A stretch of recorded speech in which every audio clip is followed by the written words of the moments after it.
Good Podcast. Hey ladies and gents, this is your girl Brianna Javon with What's Good Podcast. Thank you so much for tuning in to another episode. Today I have an amazing friend of mine. She's in town, so we definitely had to sit down together. As you guys know, we don't do interviews, instead we have genuine conversations. So we're going to get into it. How are you, Montie? I'm well. I'm so glad to be here. So glad to be in your hometown, Yes. your city, Dallas, Texas. I'm so in love with this place. Like, I could be here every day. Really? Like, what is the difference between LA and Dallas? Dallas is more calm. I was just like telling my friend Chelsea how I appreciate the silence, the solitude, no sirens, no police cars, just the clean air, the nice people, the mellow, genuine vibe. Like, I love it here. So good. It's my second time and I'm just like, yes. This is it. This is it. Alright, so if you guys been listening, I always start off with an icebreaker just to cool the mood because some people get a little nervous. So just to calm the people down. So yours is, what is the first thing you think of when you wake up in the morning?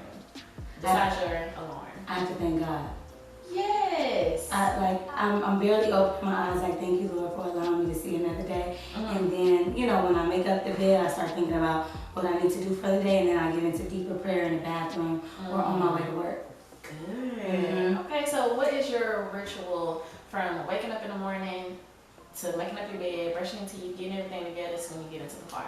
So when I wake up on a normal day, it's 5:30. I'm a teacher Monday through Friday. College Girls is on the weekend. Okay. Or when I have time to do it. It's my second baby. But waking up at 5:30, I am like, I do not want to get out of this bed. Right. I am so tired. But you have to push. So I can hear my mom saying, get your tail out of that bed. Get your tail up and get out of that bed. You got stuff to do. So when I get up, the first thing I do after I pray, I make up my bed, I straighten it out, I wash my face, floss my teeth, brush my teeth, mouthwash, lotion down because I've been taking showers at night so I won't get sick. Makes sense. Same here. If I didn't iron anything, I have to iron for work. I'm thinking about what I have to do for the day. Trying to get out the house before 7 a.m. Okay. So I live in Long Beach, but I work in LA. So I'm trying to get out of the house before 7 a.m., heat the car up by 7:05, get on the freeway by 7:10 to get to work before 8 o'clock. That is a lot. It is, and I'm starting to feel it on my body, wearing and tearing, because I'm getting up at 5:30, but I'm not getting enough sleep. So I'm trying to work on actually getting in bed and going to sleep at a certain time. On my phone, I have the bedtime at 10:30, where it all shuts down, the alerts and the noise and everything. Yes, but I'm not actually snoozing at 10:30. But you know how the phone can be a distraction, so I'm just like, okay, Montie, you have to be in that bed at 10:30. So leaving here, starting Monday, we're gonna try to be in bed at 10:30. That is so good. Because the reason I asked you is because I was just taking this course, and there's this thing that's called Atomic Habits, to where like you break down everything that you do that morning. And so for her, she was like, I wake up at 6, the first 30 minutes from 6 to 6:30, I get dressed, go downstairs, and I work out. That's the first 30 minutes. From 6:30 to 7, she goes back home, to her apartment. I think she mentioned that she journals and prays. And then from there, she may listen to a podcast or do some reading just to get her mind together. And through that entire time, from 6 to 9, she's getting ready and getting prepared for what's going to happen that day. I'm like, ooh, let me get my little schedule together. Yes, because time is very crucial. And it goes by. It goes by. The older you get, the faster it goes by, and the more you see why you should value it more. True. Because if you don't value your time, it'll be wasted. And time is the one and only thing that you cannot get back. At all. At all. So that's why you gotta be conscious and intentional on how you use your time. Thank you, Brandon. All right, y'all. So we're gonna go ahead and get into our genuine conversation. Montie, introduce yourself. Let the people know what you do. All that good stuff. Hello, everyone. My name is Montiera Straughter. I am the founder and CEO of College Girls brand and Velvet Posh Hair, also known as Montie the Mogul on Instagram. I am also an entrepreneurship teacher, formerly an English teacher, and I'm just a lover, a friend, a creative, and a God-fearing young lady. I love that. Is it your pitch? Let me No, I find just out. made that up. I just made that up right now. Loving lady. Yes. So cute. And so, with all the different things that you're doing, why do the velvet hair? Why do the college girls brand? What made you create those? So now that I'm an entrepreneurship teacher, I'm learning that all businesses are created or they stem from a problem, cause and effect. So College Girls brand was created off the strength that I wanted to represent that I was in college in a cute way. I wanted the sweatshirts to fit me, and I wanted them to be in colors other than my school colors. Gotcha. So I kept going in the bookstore trying to buy a Hampton t-shirt, but I'm fit like a 14-year-old. So nothing fit me, and it was overpriced. Like their sweatshirts were $70. Yes. Any college student cannot afford a $70 sweatshirt when they need to buy books, food, and just survive. This is true. So I said, what about if I made a shirt that said Hampton Girls on it? And the more I brainstormed upon the idea, I liked it. And originally the brand was called Hampton Girls, hashtag Hampton Girls. But the more I thought about it, I said, you know what? Hampton is a very greedy school, and what if they want a piece of my earnings? Yeah. So I said, that's right. What if I just do college girls? If I do college girls, it can appeal to all girls in college. Tuskegee, UCLA, Pepperdine, NYU, girls in beauty school. Yeah. You know, like it's just a larger range of girls in college. So I did that. I incorporated my style, very girly, into the brand, and it just grew into this large epidemic. And I know that it's not even where I want it to be, but I can actually see the growth. For Velvet Posh hair, I've always been a hair connoisseur. Since I was 16, I wore bundles, right? Back then, we had Pauline's hair in LA, natural, raw Indian hair from India. As the hair company progressed, the quality of the hair decreased or declined, and I noticed it. So you would buy hair for the same amount, $300 from these places, and it wasn't quality. So the whole reason you were buying expensive hair was to be able to recycle it, wash it, dry it, wear it again, wash it, dry it, wear it again for about 2 years. It wasn't until this one time, girl, my back broke out in this rash. Shut your mouth. From the hair. Ooh. And I noticed it was there because every time I let the hair down, I would itch. So I had this nasty rash. The hair was, come to find out, the hair was infused with synthetic and human, which made me understand why sometimes it would really get so tangled to the point where I'm like, this is too much. And then it goes back into its curly state. But trying to comb it out was too much. So I began doing research on hair vendors. And being in communication with hair vendors, I learned so much about hair. And I said, I know if I'm having this issue, other girls are having this issue. And people always compliment my hair. They always compliment it. So I felt like if I could provide an opportunity for them to get the hair that I get at an affordable price, that would give them like a great feeling. I love that. So it was a situation basically you went through, like you mentioned, cause and effect. You went through that situation and it was like, it gotta be a better way. Yes. So I know you mentioned you did your research with hair vendors. How did you come about with getting the shirts and the hoodies and things of that nature for the college brand? It was a journey. It was a journey. So and you were young. 19. I had no idea what I was doing, and the resources available now on social media were not present then. So back then, my mom worked for a high school I used to go to, and she said, I know this place, because my first sweatshirt, I just had it made in like what we have called a swap meet.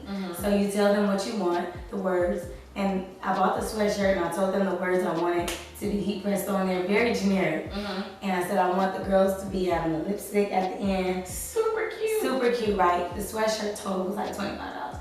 I was like, yeah, I got me a college girl sweatshirt. And then as I got on campus, everybody was like, where'd you get that? Where'd you get that? Where'd you get that? I was like, oh, people like it. So my mom was like, I know this place that does our school t-shirts. And I'm sure they can do your sweatshirts. Wow. And I learned so much from that moment up until now. So I learned about wholesale. I learned about quantity versus quality. I learned the more you buy, the cheaper the price of one unit is. So it's called the economics of one unit. How much does it cost to produce one unit, which is also known as cost of goods sold. So I was learning that the amount for the screen, you only pay for that one time, unless you want to change the way the screen looks. Are you serious? So this is one screen, Mm-hmm. and this is another screen. Okay. So this screen has college girls, but it's three colors. So you see the white, Mm-hmm. the black, and the pink. Right. So you pay $1.50 each color. Oh, Mhm. that's not bad. Not bad at all. So the screen is $20. You pay per color, Mm-hmm. and then you pay for the sweatshirt. Mm-hmm. So you can get the sweatshirt for a certain price, and you already paid for the screen. So a lot of times, if you see my sweatshirts and it's the same design but different colors, it's because you want to maximize your money. True. You don't want to keep making new screens because you're spending more money. True. Use that screen, make different colorways, Mm-hmm. and then make another screen. True. And that keeps people wanting more. Yeah, you give them a variety. You give them a variety. Mm-hmm. And I recently included our logo. Her name is Grace Face. Yeah, I did not realize that until you moved your sleeve. Yeah. That is so cute. Well, the girl tried to knock my stuff off. What? Yeah. Wait Yeah. a minute. Two girls. Someone tried to steal that? They tried to steal this.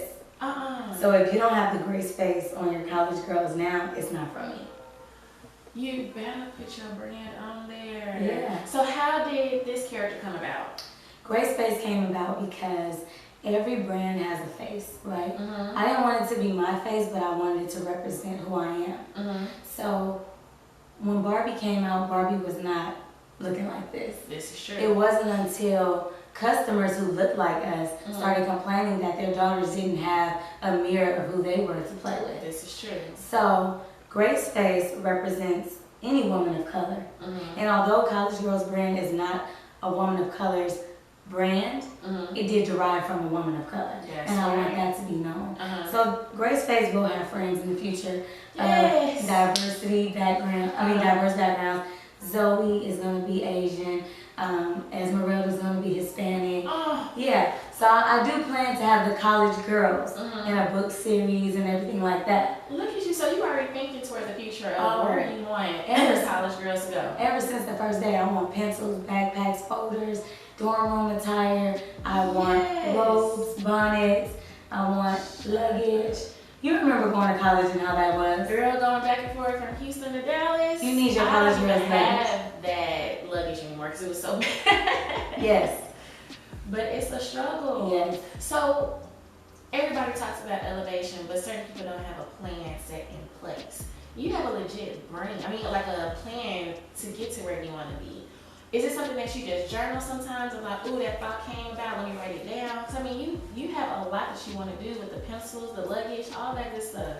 Yeah, so I can only give the glory to God because I know I didn't come up with this on my own. It came too easy. It Mhm. comes too easy. Yes, I Like, definitely agree with that. Some people brainstorm night and day. What's a good idea? What's gonna sell? What's gonna be a hit?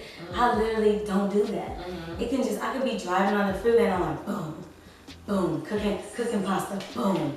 You know? Yes. So I do write it down so I don't forget it. Mhm. I'm one of those people, I'm a creative, so my brain is everywhere all the time. Right. And so to get some structure, I do have to create a timeline and product expansion. When do I want to debut this item? Mhm. When will be a good time? What's a good price? How do we want to do it? Mhm. So like, I was watching a podcast or I was watching something, the Unicorn Universe Okay. by Brittany, Future's baby mama. I was watching her YouTube last night Mhm. and she was like walking us through a day in the life of Unicorn Universe, and she said all of her packages in the mail, all of her shipments go out with cotton candy.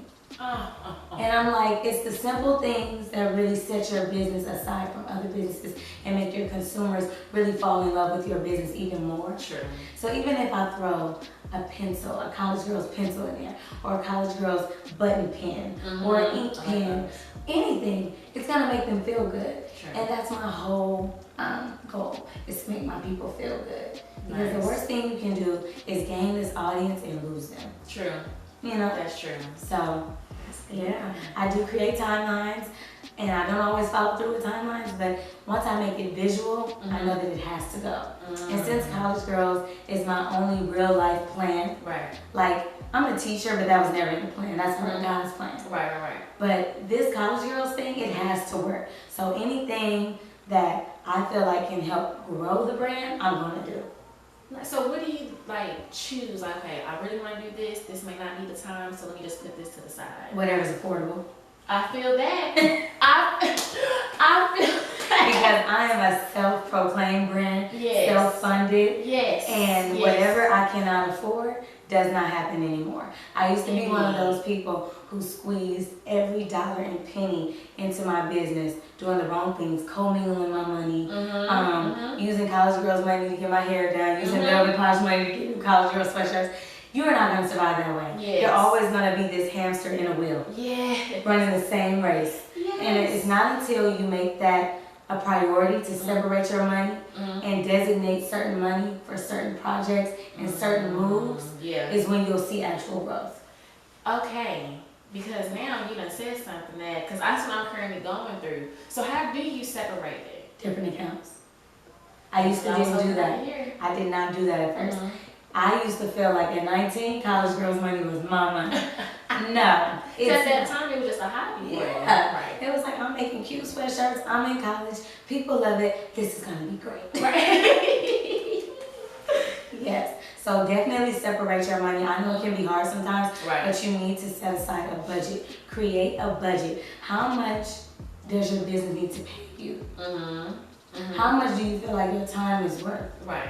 How much money needs to go back into the reinvestment to create more revenue? Right.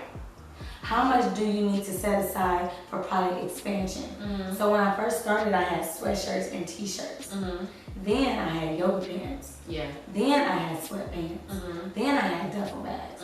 Then I had tote bags. Right. You know, so at that time, everything I'm telling you, it was not in my mind. It was just like, I have the money, I'm gonna buy it. Right. It's gonna sell, I know it's gonna sell. But really, like, how much is gonna be saved? How much is gonna be allotted to a conference to help grow your business? How much is gonna be allotted to the website and the photo shoot? Like, a budget is so important. And I know this may sound ignorant, but I used to think budgeting was for broke people. Oh, but that's deep though, because some people like, you know, I get the money, it's mine, whatever. They have that mindset of being wealthy. And so what made you get out of that mindset? Going broke. I know that's right. So it's not until, that's real. It's not until you go broke until you realize you need to be more strategic with your money. So right now I'm educating myself on becoming financially literate. Financial literacy is very important, and it's really important in the African American community because it's not taught. Yeah. We're taught as soon as you get paid, go blow a bag. Go get your hair nails done. It's the same. My nails are not done.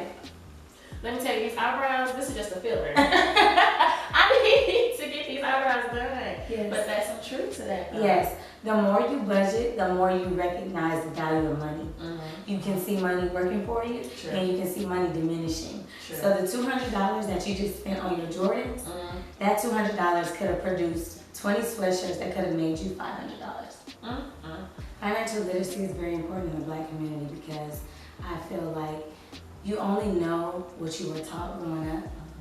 And if you are taught to be a spender and not a saver or an investor, then that's all you'll ever be. So I come from a family where, they spend, my mom spends, but she don't play about that money. She saves money. It was so funny, we just had this conversation. I just became a teacher with the school district. I used to work in charter school. So I was having a fit about all the taxes being taken out of my check. And she was like, let me show you my check. So this is how much I make and this is how much I bring home. And I only bring home this amount because I'm saving so much. Here are all of the accounts that I'm saving into, which is why my hustle is on swole outside of education. So not only do I own 2 businesses, my mom owns like 3 outside of being a principal. And she's a principal. Yeah. That is okay, assistant principal. She's like I said, oh, okay, assistant principal. Yeah, she's an assistant principal. But it still counts. So I mean, that's still a huge role, and then you're still having 3 businesses. My mom has family. 2 child care centers, like one with 150 kids and one with just 30 kids. She has her Greek Paradise business where she sells the Delta Sigma Theta apparel. And then she was working with this group in Body for young boys. It's like a nonprofit. Nice. So you came from a family of entrepreneurs, basically. Yeah, my father, let me tell you, my father used to sell ice cold water on the freeway in the summer. Shut up. Not because he needed the money, but because people were in traffic. It's hot. They're thirsty. And he was making a killing off those bottles of water for $1. Shut up. He's also a general contractor, so he does like floors and homes, and he was an electrician. So he's a hustler as well. That's why, because isn't he in movies too? Yeah. That's crazy. Yeah. So, I mean, that's a lot of balancing. So, with you seeing how they were able to balance life, do you think that you maybe got some from that? Because, I mean, you have a lot going on. Girl, my great-grandmother is a hustler. She's 95 years old. My grandmother used to sell clothes. She paints figurines. She sells those. She makes quilts. She sells Michelle Obama purses at the church. She's selling the Bible covers. My grandmother, who's 70 right now, is selling Kobe t-shirts. Yes, Granny. It's really in my blood. Like, if it wasn't for my grandmother's, College Girls brand wouldn't be here. Because when I was in Hampton, they were the ones going downtown, picking that stuff, taking it, getting printed, shipping it to me. Wow. Because it never happened in Houston? When they had to put it on their plane. Yes, because I forgot one of my bags on my way to Houston, and my grandmother, I called her and told her to ship that box to me. And she's 70. But it's business, and she takes care of business. Yes. Even though Granny cost me $600, because she did not know that FedEx overnight will kill you. And she sent the extra suitcase talking about, I don't want your bag to be hurting, so I sent some extra for you to roll in it. Oh Lord, Granny, you just cost me more than what was in that box. But she was looking out, and you have to be grateful for your support system. Right. I would not be here where I am mentally, physically, emotionally if it wasn't for my mom, my dad, my grandmother, and my great-grandmother. They are my support system. Yeah. They are the people who talk me through the most challenging situations. They help me strategize through the most confusing situations, and they just keep me strong. That's beautiful. Mentally stable, and just always keeping my faith with God. That's beautiful. Yes, ma'am. And so, you travel with this.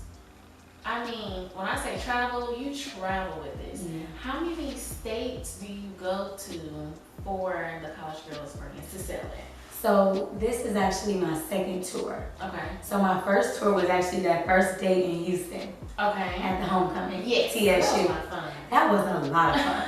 Oh, my respect for TSU is on another level. Okay. That was an amazing feeling.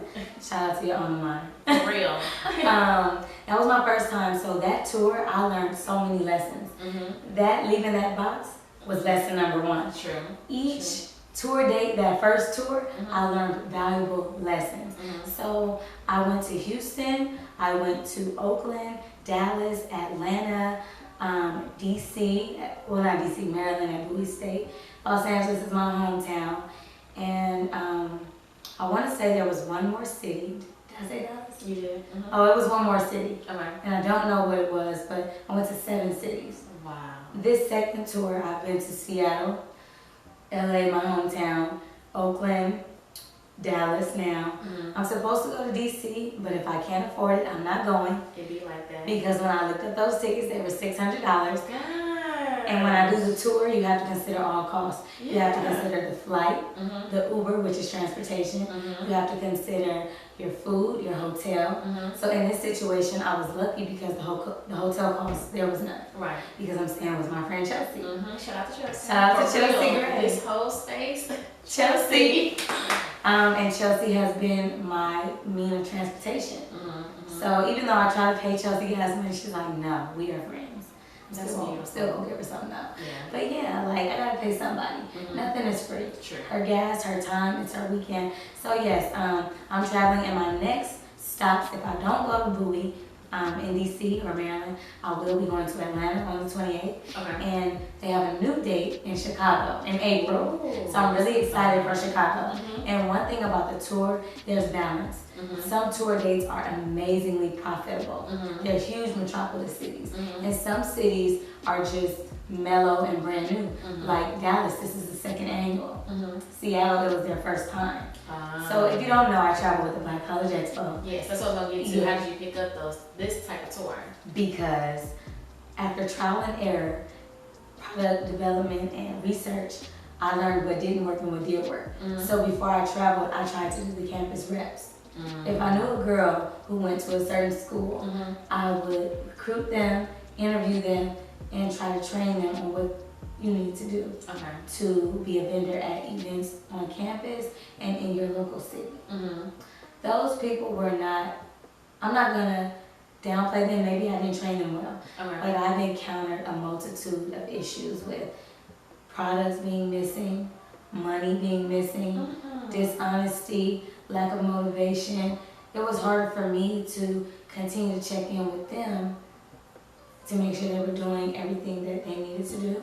And I will take ownership of probably not being the best leader because I struggle with balancing my real life, no longer being a college girl, being an adult, being a new business owner, and trying to expand without actually having the full skills and knowledge and time.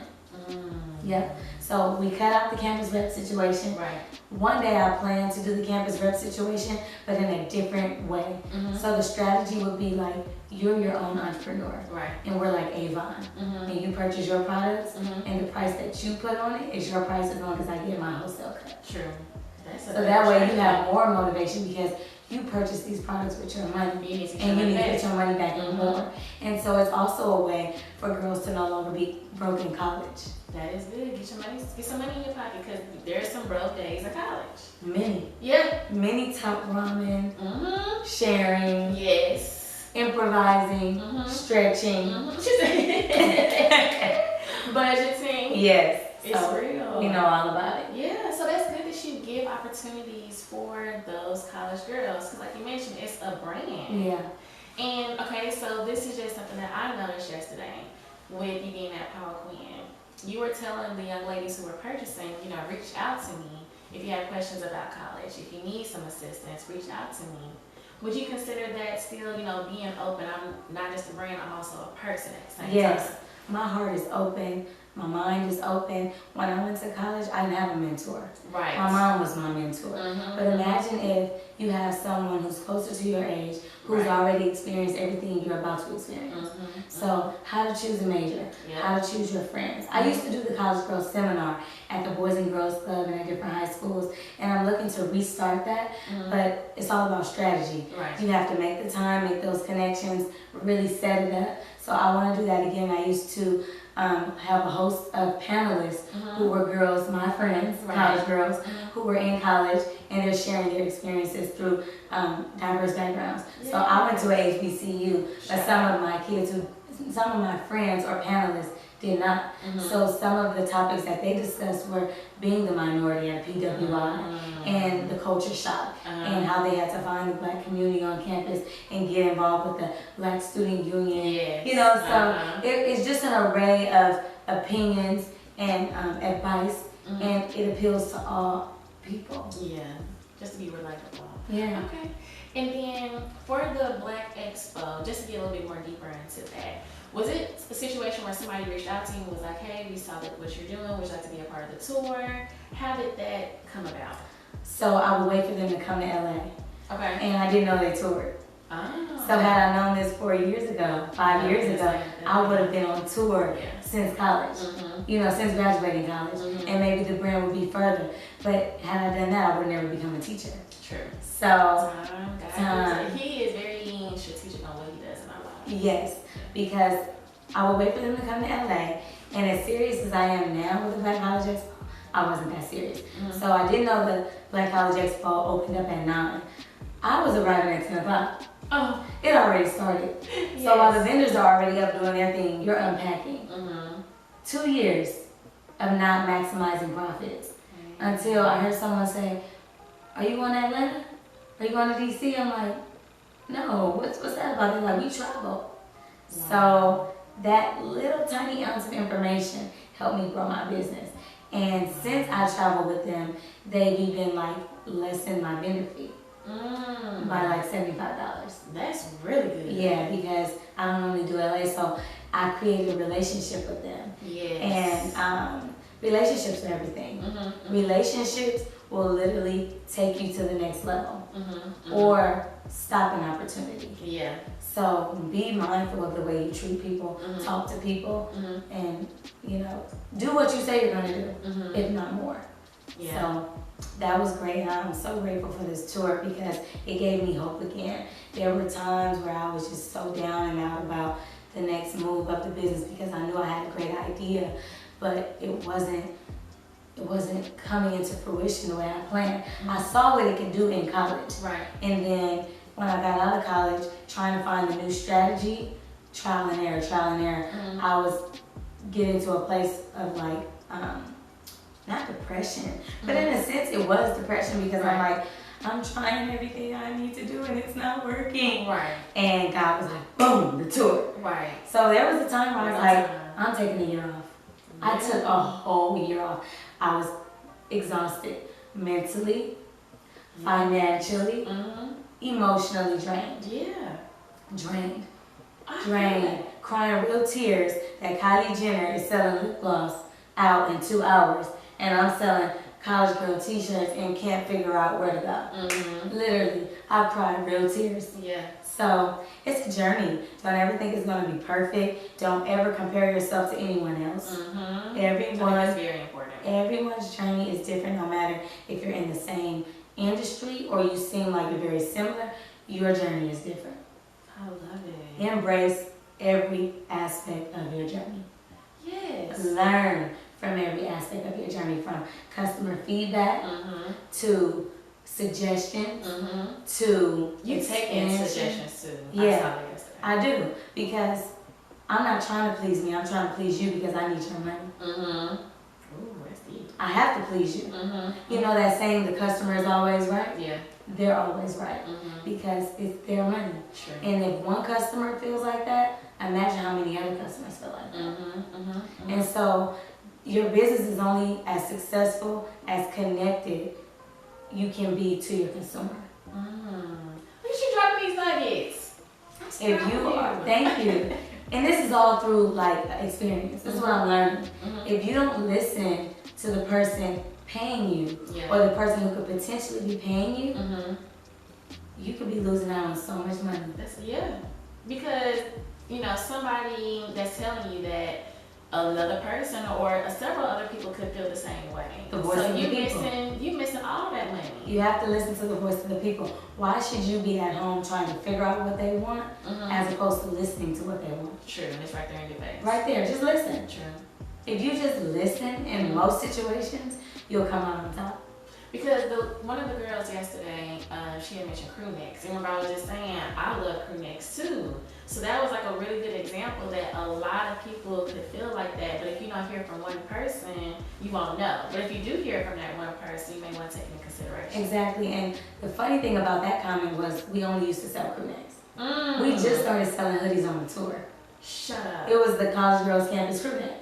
That's what we first sold. That was the only thing we sold. Wow. But people were saying like, what about hoodies? And so the hoodies were selling more than the crew necks. But they're different because when people with crew necks, they like to wear them oversized with their leggings. They like to wear a collared shirt with their jeans or collared shirt, with the brooches. So it just depends. But I know that with this target market, teenagers, they like hoodies. Because they were buying them out yesterday. They like hoodies. And I've also learned not to give them too much to choose from. True. Products and colorways. I've also learned to take the item that's going to make the most money to make your money back and more to make it profitable. If I was selling my hats like I used to and my t-shirts, it would be too hard to make the money that I need to make to keep this tour going. But if I sell the hoodie is at a different price point. So I have to cover the vendor fee, the hotel, the flight. You have to cover those costs and to walk away with money. My hats I was selling for $15. I have the dad hats, the crew necks, the t-shirts. So we've grown and we've learned. But it's good to hear those comments because when you do, you know that you're on the right track. Love it. All right, so let's get into highs and lows. This is like my favorite segment. It's just to understand you as a person and how you handle certain things in life. We have our ups and we have our downs. All the time. So what would you say would be a high for you, Montie? Like something, I can't believe I was able to get through it, we made it. If that was like profit times 2, or if it was just giving back to the community, anything that you can say, that was a proud moment of mine. The high was the first tour. Really completing the tour. I didn't think I could do it. I was like, you are really reaching right now. You are reaching. Where are you going to get this money from? Because in a sense, you are revamping the whole brand. Right. So the tour was the revamp. And it was literally taking money from my paycheck, from my first income, to restarting. And I had a moment where I didn't want to post all the tour dates because I'm like, what if I can't go to one? What if I can't go to this one? I don't want to look bad. I don't want to false advertise. So actually making it through every single tour date was an extreme accomplishment. And I felt higher than I could ever feel. That's beautiful. So what gave you the motivation to keep it, just to stay involved and dedicated to those tour dates? Because tours are how long? We started in, I want to say October, and we ended in March. Oh, that's a long time. You get a break. You get a break December and January. Okay. Yeah, you get a break December and January because it is college. And you get the Christmas break and the New Year and Straughter. Yeah, so the main thing was the money. Like, we hadn't seen profits like that since Hampton University. Really? I would say these profits were more than Hampton University. Yeah, that's what it is. These profits were like paycheck profits. Really? In one weekend. Yeah, you was making some money. I see why you said that was a high. That was a high. Because can you imagine ready to give up and you start over and God is like, it's still here, you just needed a different path. You got that good idea. That route is not the route, you need to go this route. And that's why I thank God for placing me in education, because my dad is always right. And as much as I hate to admit it, he's always right. And sometimes I'll be like, blah, blah, blah, blah. But it's like, listen to that voice. He is the voice. So he said, he is the voice. He is the voice. He said, you need to find a way to reach them before they go to college. The tour. They're not in college yet. That's true. He said they need to be your fan before they're in college. So when they get to college, they are the promotion on your brand. Because they already walking around in They've been wearing it since high school. Yeah. Me working in education, working in high school, I've reached those kids. I've reached middle school because I taught middle school. I've given out. So when you say give back, I just donated 7 sweatshirts to, it's not John Muir, it's another school in LA. It's a school, Manual Arts. They had a African American showcase for Black History Month. And I donated sweatshirts because they wanted to have sweatshirts, but their teacher or advisor wanted to put them in the shop. So she handed my job and picked them up and I gave that to them. And I'm also currently partnering with different mentoring groups. So they all want college girls sweatshirts, but they may not be able to afford it. So in order for me to still get a little bit, I create a wholesale price for them. I love it. They're purchasing 15 or more, and they get them at a different rate than retail. Friend, you are really giving it all. I'm trying. You're gonna get it back. I'm trying. You are. And it feels good to give. It feels good. I'm a person, I'm slow to take and quick to give. Always been like that. Yeah. Yeah. When I first met you, I was like, she just had the sweetest heart. And like you, to me, I'm on your vibes. Yes, because I know we had talked about it, and I was like, I could really continue to have a relationship with you. Yeah. Even with you being in LA. Like, you reached out to me, Brie, I'm coming, girl. Okay, let's figure out what we're going to do when you need me. Let's figure it out. Let's get you on. And you always there. I am. I was tripping off of how I didn't even see your text from yesterday on my way and you showed up. I did. I was like, Brie didn't forget. I did. That, like, a person that's reliable is so valuable to me because I hadn't even talked to you. Yeah. Since, a while back. Yeah, so I was just telling Chelsea, like, Bree just showed up, and I was like, oh, she remembered because I forgot to hit you up again. I felt so good about that, and I'm also learning. Issa Rae said this before. She said, before you can reach above you for help, reach beside you. Yes, within your own network. And since you have a podcast, I've been saying we need to collaborate. My audience needs to know about you. Your audience needs to know about me. Yes. And that way, together, we can grow and show each other that it is proof in the pudding. It is, that we can work together, because some people feel like it's always competition. But I am loving this hashtag, collaboration over competition. Oh, what they say, Women collaborate, girls compete. Yes. I like that too. Because that makes a difference, especially if we're trying to grow. Like, we can't have that crab in the barrel mentality. Ain't no reason for it. There is one demographic that I look up to when it comes to collaboration, and that is the Hispanics. Yes, they ma'am. stick together. Yes, ma'am. And black people could have so much power if we just adopted that mentality. Like, anything. Anybody who wants to start a t-shirt line, they reach out to me. And even though I worked so hard learning all the information, I created a vendor list. And if you value your future that much, you'll purchase the vendor list. Because it's not that I don't want to tell you every step. Number one, you won't respect it. That's true. Number two, it took me years to learn what I know. Yes. And why should I give it to you for free? Yes. And when stuff is given for free, it's not valued. That's true. If I just emailed you all my answers that it took me 8 years to get, it would sit in your email. That's true. But if you paid a little price, you would value it a little more. And the game is to be sold, not told. You better say it, friend. Think about a book. Can you just go pick up a book for free? You might need to go purchase it. Yeah. And it's maybe 99 cents and maybe $15. But you're going to get something from that. It's an investment. It's knowledge. Learn about investments and how investments can really help you grow. You're investing in yourself. You're investing in your business. You're investing in your mind. True. Knowledge is beyond $1. Yeah. I definitely agree. So invest. I bought so many how-tos from people. Meanly, Hello Barbie. Yes. I purchased so many things from people that I follow online because I want to learn, how did you get to where you are? Because that is something, because you've done it and you're still doing it. And that's why I like to learn from people that have experience. There's nothing wrong with, learning from somebody that's going through the same situation. But if I can learn from somebody that's already where I want to be, I will invest those coins. Why not? We invested in Nike, who already got enough coins. Ain't nothing wrong with it. All right, so let's talk about your lows. Lows. Too many. Too many. Countless. Countless. And it wasn't until now that I've learned to embrace the lows. I've always been the type of person who is very resilient. You get knocked down, you get up again. Sometimes your hands get a little scraped up and you're tired of getting up, your knees are scraped up. But it's that drive in you. Right. It has to be in you. True. Like Nipsey said, it's not on you, it's in you. And what's in you, they can't take away. So, me loving what I do, me being so passionate about my business, having fun with my business, I love it. So the lows have molded me.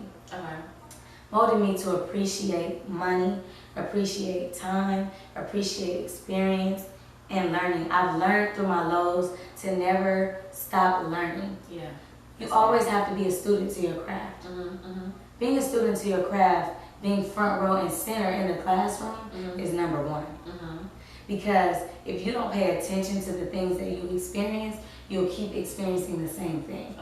If you don't learn from your mistakes, like I said, you will be that hamster in a wheel going nowhere fast. You have to say, what can I do differently? What did I do wrong? What should I have done versus what I did? Did I not give myself enough time? Did I not promote the way I should have? Did I not reach out to the right people? Or my price is too high? Prime example yesterday. I'm in Dallas, Texas. I'm not in California. I'm not in New York. The $40 and $45 can be a little steep to people who pay $2 for gas. True. I had to remind myself where I was. And it wasn't until I heard the 10th person say 40, ooh, that's a little more expensive than I anticipated. So I said, even if you knock it down to 35, it won't kill you. Don't be greedy. Sell these sweatshirts. You sell them. You came to sell these sweatshirts. You'll feel worse if you go back with 2 bags full of sweatshirts because you did not do what you came here to do. Lower the price, sell more units, make people happy. That's what I did. That's what I did. That is so good. God spoke to me. He said, lower that price. So you were selling a $35 after I left? Yes. That's so good. And like, how did you feel after that? I felt good. I felt good that more girls were smiling because they got to buy one. Somebody said, okay, so it's not 40 exactly, as she said. She said, I get to save a little bit. I said, yeah. So she felt good. I felt good. The sweatshirt was sold. And that was good. She's happy that she got to wear it. I'm happy that I made a profit, and we're both happy. Right. At the end of the day, At the end of the that's day. what it is, right? Yep. All right, friends. So, what is one free advice that you would give somebody if they're trying to go into a t-shirt business, in the hair business, or want to, be the one to be the resource for vendors, right? Because there's a lot of people out here that's selling vendor lists. I'm one of them. Yes. So, what type of advice would you give that person that's like, I'm looking to start a business? Where do I start? If you're looking to start a business, be serious about it. Mm-hmm. You can't do it because it's cute. Yes. You can't do it for clout. You can't do it because everybody's doing it and it's a trend. Yes. You have to do it because you genuinely deep down are willing to fight and lay down your life for this. Mm-hmm. So be passionate about what you do. Mm-hmm. Invest as much time as you can. Mm-hmm. Like while people are asleep, I'm up researching. Mm-hmm. While people are partying, I am connecting. Mm-hmm. I use social media to socially network. Yeah. I'm reaching out to people. Mm-hmm. Maximize your time. Mm-hmm.